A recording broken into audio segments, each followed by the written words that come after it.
បងប្អូនថ្ងៃនេះខាងយើងបានដាក់បកៃតាមមាត់ទន្លេទឹកស្រក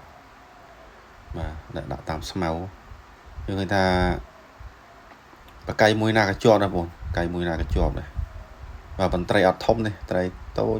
ត្រីដូចជាត្រីស្រែបាទបងប្អូនមើលអត់ធំទេត្រីទូចចូលគ្រប់បកៃបងបាទចូលគ្រប់បកៃឆ្នាំនេះសម្បូរត្រីអត់តិចទេឆ្នាំនេះបាទ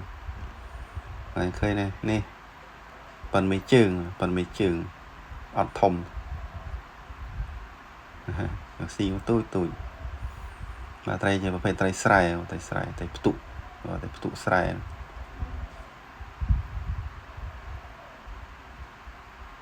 មើលនេះមើលទូចបាទតូចនេះមួយទៀតដែរជាប់មួយទៀតដែរប៉ិនមេដៃនេះប៉ិនមេដៃបាទយើងពាក់សិននួយកែបម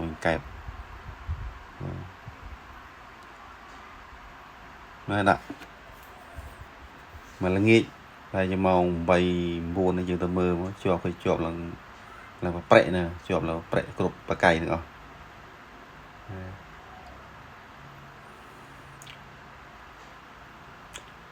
បាទអរគុណបងប្អូនជួយ like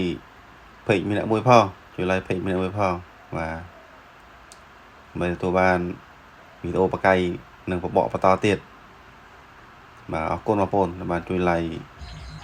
បាទជួយ control page របស់យើងខ្ញុំបាទអរគុណច្រើន